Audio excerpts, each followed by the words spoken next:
Bible with me to the book of Ephesians chapter 6.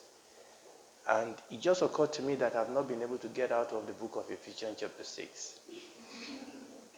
Yeah, actually it just occurred to me. 2 months ago we were talking about the armament of God. And last month we were talking about breakthrough. I was in Ephesians chapter 6. And I thought, right, we're going to talk about faith. Let's go to Hebrew, man. God said no. We are staying in Ephesians chapter 6. So today we want to talk about the shield. The complete title is The Shield of Faith. Let's talk about the shield of faith. So come with me. We will not read everything, or else I know that I will get stuck somewhere. So we just read verse 16.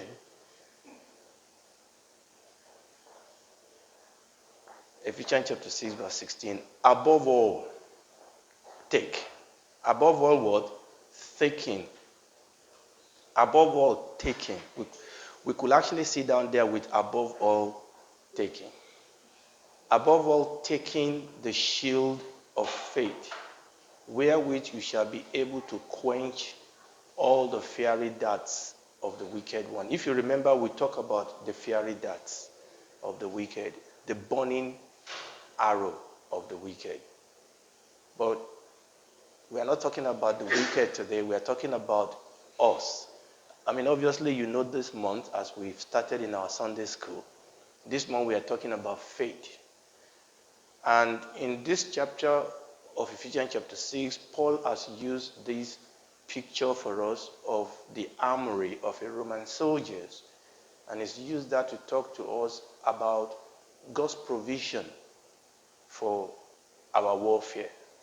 You see, the armor that God has provided, that He has given us to employ in this warfare that we are in, that if we use this armor, if we employ them and deploy them rightly, it guarantees victory. So we want to focus on this one today, the shield of faith. Now, because God has used a metaphor. God has used a picture here of a shield, a picture of a shield, to help us to understand the nature, the character, and the operation of faith. So there's a sense in which we want to talk about the shield. Because in understanding a Roman soldier, the shield of a Roman soldier, God is going to use that to explain to us, to give us some understanding of faith. Not all the understanding, because just like any example that the Bible uses, it will not tell you everything. But this shield, this picture, I'm believing that God is going to use it this morning to try and open up to us something about faith. So I'm going to read that again, verse 16. Above all, some translations will say in addition to everything else. Some translation will say that at the forefront of everything else. Above all, take the shield of faith. And this is something we will have to do. Say, take it. Take the shield. Take the shield of faith. And he said, with this shield, you will be able to quench all. That this shield has the provision, this shield has the capability to stop all the fiery darts of the devil. You know, when you go to 1 John chapter 5, I was reading that as we were praying this morning. He said, this is the victory that overcomes the world. Even what? Even our faith. So faith is victory. There is victory in faith. So when we truly walk in faith, we will walk in victory. Now, and we've said that in this church, that victory doesn't mean that you will not pass through challenge. But that victory means that God's provision will always be there to meet every need. Sometimes God takes us away from the situation, and sometimes God strengthens us to go through the situation. The most important thing is that we want to experience the power and the purpose of God no matter where we are. No matter where we are. Some people can be in the middle of a storm and they can have peace. And some people can be in the middle of a crowd and they can be lonely. It's a function. It's a function of the working of the life of God in us. And that is really, really very important.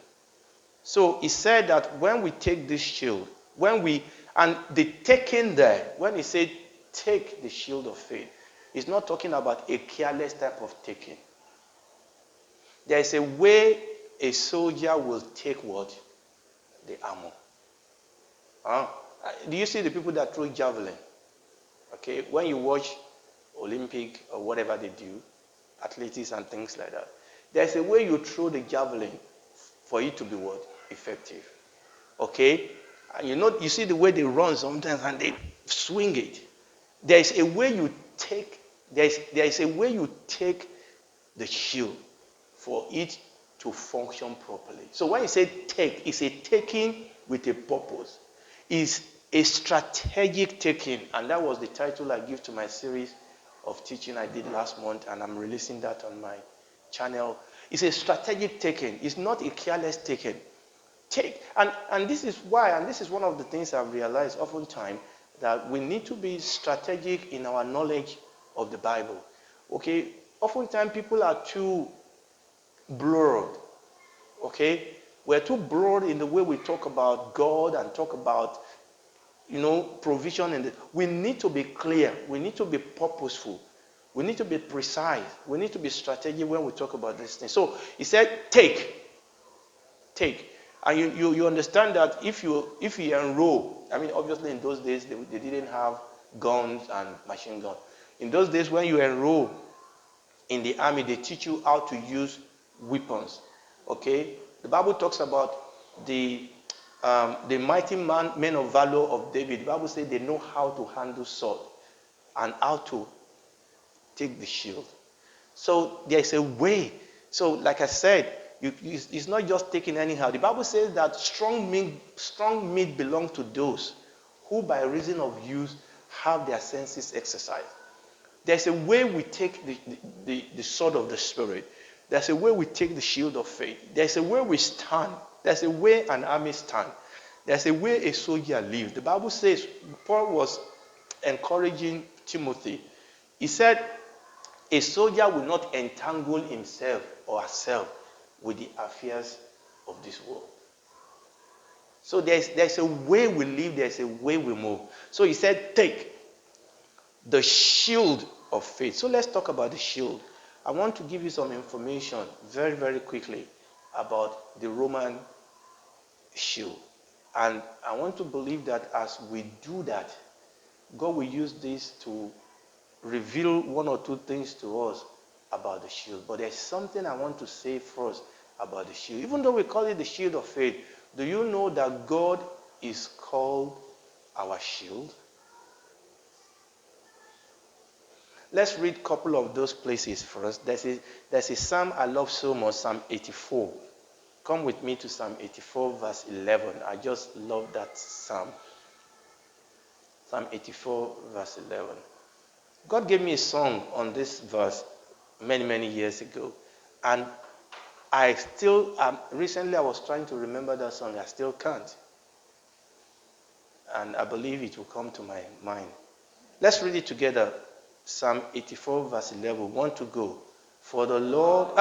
please wait. Let me tell you, let me give you one secret. When you read the Bible, emphasize every word. Read every word with purpose. Emphasize, you can read the Bible like zzz, but I want you to read the Bible like pa, pa, pa, pa. So you are actually speaking, seeing, feeling, hearing every word. Okay? Not to the point of being weird. Okay, all right. Let's go. Want to go.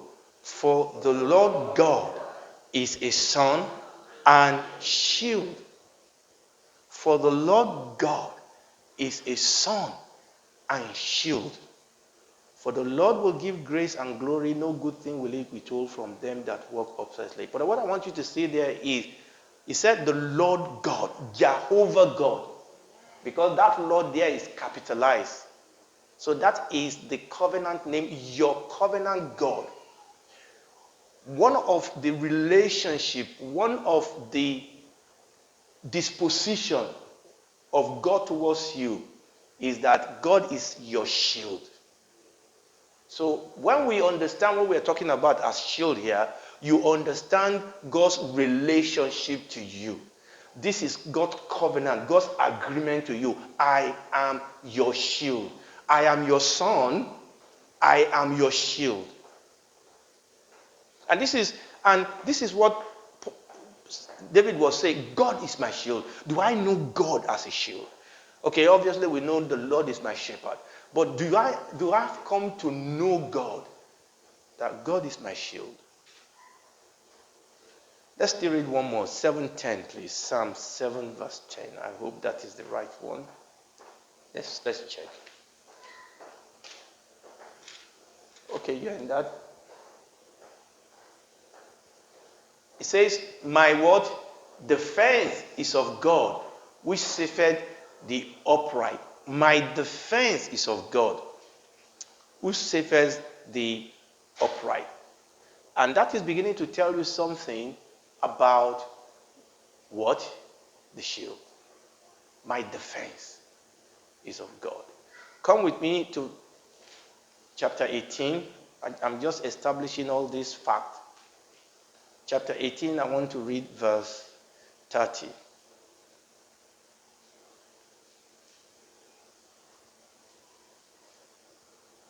By the way, that place that we read, my defense, is the same word used for shield. Okay? Chapter 18, verse 30. As for God, his way is perfect. The word of the Lord is tried. He is what? A buckler. You see that word there, buckler? Is talking about a shield. It's a buckler to all those that would trust in him. It's a buckler to all those that trust in him. Let's read one more. Proverbs 30, verse 5. So, even though we are talking about the shield of faith, I want you to know that God is your shield. Proverbs chapter 30, verse 5. Every word of God is pure. Is what? Is a shield unto them that put their trust in him. Everyone that run to God, God becomes what? Their shield. God is a shield to all of them, to everyone that trusts in him. To everyone that trusts in him. He is a shield unto them that put their trust in him.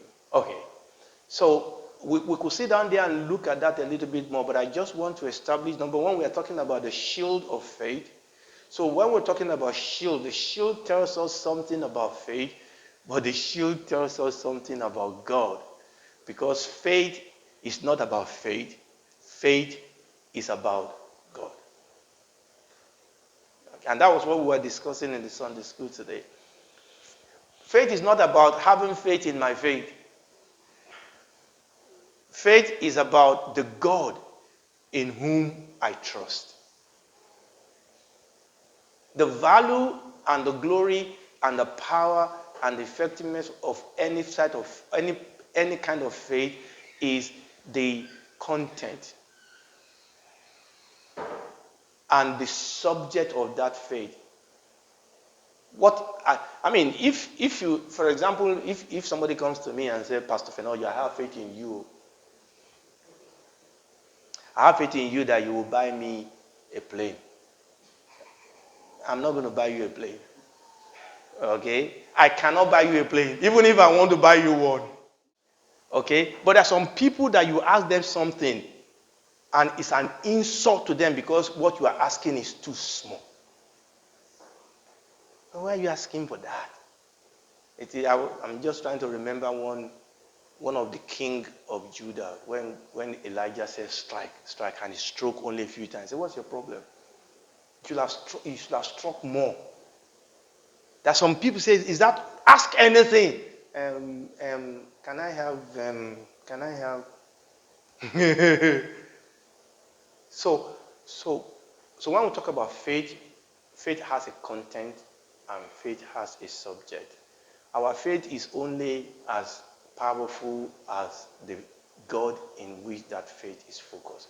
Unfortunately, like I said, the problem oftentimes is that our faith is is self-focusing. When you ask people, okay, I want to develop my faith. If I ask you, okay, we want to work on our faith, and we can. The Bible says we should grow in faith. If I tell people, okay, we want to work on our faith, we want to build up our faith, how are we going to do it? We are going to study faith. No. That's not the way to grow in faith. The way to grow in faith is to know God. The Bible says that the people that know their God. Go and study Hebrews. This is the problem, isn't it? Go and study Hebrews chapter 11. Every single one of those people that were mighty men and women of faith, the Bible says they know God. The Bible says Abraham knew that God is able. Sarah knew that God is faithful. Every person that is mighty in faith, there's something they know. And one of the things I also realize is that, look, God will have to reveal himself to you in your own particular way. I once went to a meeting with, these were actually brothers. They have such a revelation of Christ. There's a revelation of Christ that God gave to them. It's not a corporate thing. You study the Bible and there's something about God that God has quickened to you, and it becomes your secret place with God. It may be that you just know that God loves me. I mean, and everybody else can say it, but when you say it, it's something different. You know God loves you. Or for you, it can be that you know that God is here. God is with me. And you think everybody should know that. No, I'm talking about something that has come to you by revelation. Okay. Now my time is almost gone now. All right. But I've established that when we're talking about shield, we're talking about God, we're talking about faith, because your faith is all about God. All right. Come with me to 2 Chronicles chapter 23. I'm not going to tell you this story. I just want to read something here. 2 Chronicles chapter 23. I want to read verse 9.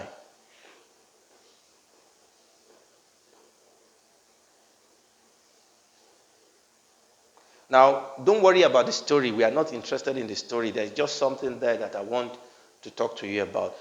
Verse 9. Moreover, Jehoiada the priest delivered to the captains of 100 spears and bucklers and shield that has been King David, which were in the house of God.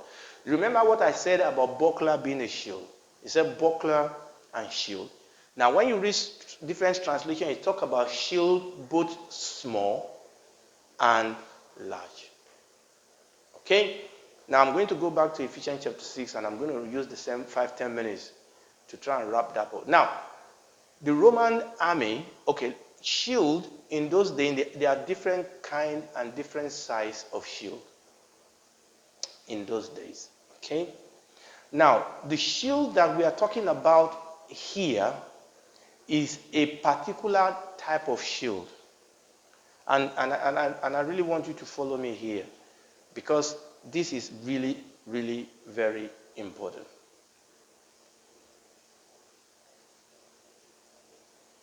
The word that you use there, the shield, is talking about, there's a particular shield it's talking about. And the word shield there is the Greek word tureos. Now, I'm probably not calling it properly. It's Thureos, which was used by the Greek and Roman to depict, listen, an oblong door that was wide in width and long in length. In other words, this shield is talking about here is a big thing. And it is the same word that is used for door. The reason the Roman soldier used the word to describe their battle shield was that the shield was a door shape. So actually, when you carry the shield, it's like you are standing behind a door. So the first thing I want you to know about this shield, that there are other shields that are small shield, like we read concerning the shield of David. He has small and big shield. But this shield that Paul was using, talking about by God's grace in Ephesians chapter 6, is talking about a particular shield. So listen. This is a shield. Listen, this is very important. This is not a shield that hides you. It's a shield you hide behind. Are you listening to me? It's a shield that you hide behind the shield. It's a shield that is big, that is high, that is wide, big enough for you to hide behind it. Because it was wide and long, this shield completely covered the Roman soldiers. This is why the Holy Spirit chose to use the word "torios" as the illustration of faith. I've quoted it twice now. That's why the Bible says that this is the victory that overcomes the world, even your faith. Even your faith. And we've read it in Ephesians chapter 6, verse 16. It said, by this faith, you are able to quench all the fiery darts of the devil. I'm going to stop. We're probably going to take this up. But I'll still talk about one or two things before I stop, because there are a couple of other things I want to talk about this shield. Remember, we said the same way that this shield is associated with faith, this shield is also associated with God. Your God is big enough. And faith is big enough. I don't need to add anything to God. I don't need to add anything to faith. It's big enough. But it's not just big enough, it's strong enough. Okay? This shield is not just big. It's wide enough, it's tall enough for you to hide behind it. The Bible says the name of the Lord is a strong tower. The righteous run into it and they are saved. But this shield is strong enough to quench all the fiery darts of the devil. In the majority of cases, now listen to this, in the majority of cases, the Roman soldier's shield was composed of multiple layers of thick animal hide that had been tightly woven together, usually 6 layers of animal hides that were specially tanned and then woven together so tightly that they become nearly as strong as steel. You know, in those days, it's not unlike today when we have metals and all these other things hanging around. But the way they do it in those days is that they have these multiple layers and they treat it in such a place, in such a way, they put one layer upon each other, and please, this is very important. They put one layer on each other that by the time they finish it, it's as strong. I'm not talking as strong as iron. I'm talking about as strong as steel. It can stop anything. One piece of leather is tough, but imagine how tough and durable 6 layers of leather will be. Now this is very important. Because of how this shield is made, the shield of the Roman soldier was extremely tough and exceptionally durable. But that's not where I'm going. I'm going somewhere else. It's tough. It's big enough. It's wide enough to protect you. It's tough enough to stop the enemy. But listen to this. However, the Roman's leather shield can become stiff and breakable over a period of time if it was not properly taken care of. Therefore, it was necessary for the soldier to know how to take care of the shield. Now I'm going to stop there because I'm going to tell you next week by God's grace how they do it. But let me say something before I go. Do you know that we've said the shield is big, is high, is wide enough for you to stand behind it We said it is tough and durable enough to stop every fiery dart of the devil. But do you know that oftentimes they use the shield in tangent with each other? In other words, when they want to come against an enemy, what they do is that they lock their shield. Are you following? Because when you go to war, what the enemy does is that they try to throw a lot of things at you to kill off quite a number of people in front. So when the Roman army are going to war, the people in front lock their shield. It becomes like a war. And the people behind raise their shield up. So it's like they are actually inside a house. The Bible says, if two of you shall agree concerning everything, it shall be done unto you. So you and I can actually lock our faith. Or you and I can actually support and enhance one another knowledge and relationship with God. And that is what we do when we come to fellowship. The Bible says, iron what? Sharpens iron. You encourage me, I encourage you. So this shield is not just for your personal use, it's also for the use of the corporate body. Where I'm praying for you, you are praying for me, I'm standing for you in faith. And this is where, when the Bible says that when one part of the body hurts, the whole body hurts. This is where we love one another. This is where we look after one another. This is where we pray for one another. This is where we bring our challenges to the church so that we can pray together, stand together, face the enemy together. Stand up with me. And this is what church is about. This is what church will do. James was writing, is any sick among you? Let them call for the elders of the church. Let them pray over him. The prayer of faith will heal the sick. If they have committed anything, it will be forgiven them. This is what church is about. Where we are loving one another, praying for one another. Hallelujah. There's still a couple of things we'll talk about this, but we'll need to stop. Father, we thank you. Thank you, Father God, for being our shield.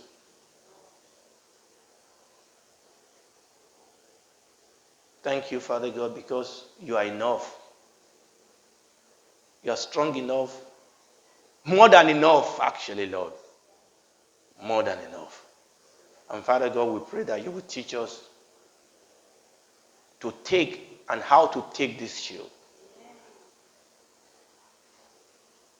And Lord, in any way, we stand with one another once again this afternoon. Lord, in any way that any one of us is facing an attack, Lord, we pray for one another. Lord, we pray for one another. We receive victory. We declare your victory in our situation and our circumstances. We receive provision in every challenges. We receive grace. Father God, for this week that we are stepping out into, Lord, we commit this week as a body, as a church. We commit it into your hands, Lord. Let our steps be ordered by you. Lord, the grace, Lord, to be your voice, to be your hand on your feet, to be your eyes. The grace, Father God, to live a life that is of heaven. Lord, we ask for that grace. Lord, in the name of Jesus, let each one of us have an experience, an encounter with you and your spirit, Father, in the name of Jesus. Bring us back once again during the weekend. Bring us back with testimony. Lord, as we go into our world, let your presence go with us. Lord, let us be indeed a light that shines in the darkness of this world and a salt of this earth. To you be all the glory. Lord, we pray for our children. Lord, we pray, oh God, that your hand will be mighty upon them for mercy, for goodness, for protection. No evil befall them, no plague come near their dwelling. Lord, we pray, oh God, that you will cause them to grow in wisdom. Lord, we give you praise. Lord, I pray, oh God, that heaven will answer every heart cry here. Father, in the name of Jesus. Lord, I felt that you are saying that there are some people here that they are not praying the way they need to pray. So, Father, I'm praying, oh God, that you will grant each and every one of us the wisdom to know what to pray for and how we need to pray as we ought to. I felt the Lord saying that what changes things is our faith in God, our knowledge of God. And I felt God saying that, rest in me. Just rest in me. Just understand that I care. Just leave it with me. And that doesn't mean that you will fold your hand. But I felt God saying that I don't want you to worry. I don't want you to fret. I want you to trust me. I want you to trust me. I want you to know that I am a good father. I want you to know that I care. I want you to know that I heard it all. I saw it all. And I'm working on it all. I want you to be able to trust me. I want you to be able to trust me. Lord, we give you praise. Lord, we thank you.